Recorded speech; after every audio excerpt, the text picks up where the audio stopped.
Kuwait যেতে প্রয়োজনীয় কাগজপত্র সংগ্রহ করতে ঢাকায় এসে এক সপ্তাহ ধরে ঘুরছেন ভোলার মোহাম্মদ শরীফ।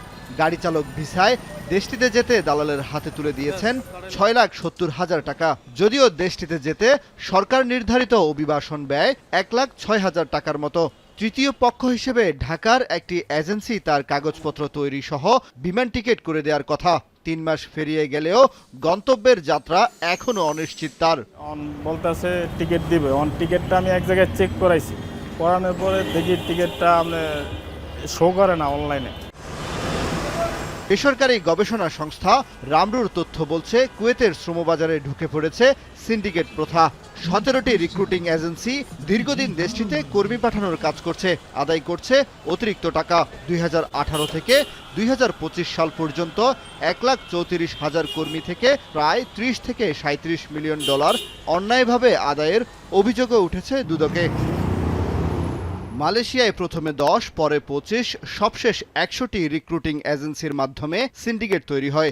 এই সিন্ডিকেট সদস্যদের বাড়তি অর্থ আদায়ের কারণে অভিবাসন ব্যয় দাঁড়ায় ৩.৫ থেকে ৫ লাখ টাকায়, অথচ সরকার নির্ধারিত ব্যয় ছিল মাত্র ৮৯,০০০ টাকা।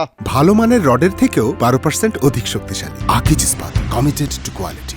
এটা কিন্তু সিঙ্গাপুরের ক্ষেত্রেও কিন্তু আমরা অভিবাসন সংশ্লিষ্টরা বলছেন, কর্মীদের ভিসা প্রাপ্তিতে কেনাবেচা ও হাত বদলের কারণে ব্যয় বাড়ছে। মালয়েশিয়ার সিন্ডিকেট এক্ষেত্রে স্পষ্ট হলেও অধরা থেকে যাচ্ছে ইউরোপ ও মধ্যপ্রাচ্যের বাজার নিয়ন্ত্রণ করা দালাল চক্র। সিন্ডিকেটের ফলে যেমন দেশের জন্য ক্ষতি হচ্ছে, আমাদের মাইগ্রেন্ট ওয়ার্কার তারা নিজেরাও কিন্তু অনেকগুলো সমস্যার মধ্যে পড়ছে, যেটা আমি বলেছি হাই মাইগ্রেশন কস্ট, এক্সপ্লয়টেশন, তাদের রাইটস ভায়োলেশন হচ্ছে, পরিবার সাফার হচ্ছে। এখানে একটা গোষ্ঠী একটা কোটারি স্বার্থ সংরক্ষণের জন্য তারা সিন্ডিকেট করে, এর সাথে অনেকগুলো মহল জড়িত থাকে।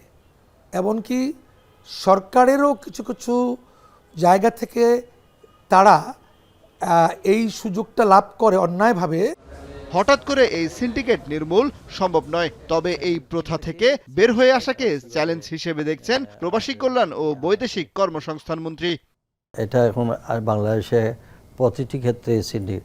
আমরা আসল রুটে যাব, আমরা কিভাবে এইসব জায়গা থেকে বেরিয়ে আসা যায়। এইগুলাকে ওভারনাইট আপনি পারবেন না, তবে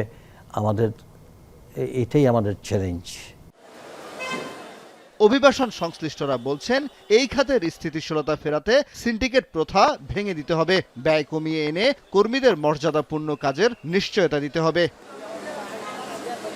কামরুল হাসান, জনি, এখন, ঢাকা।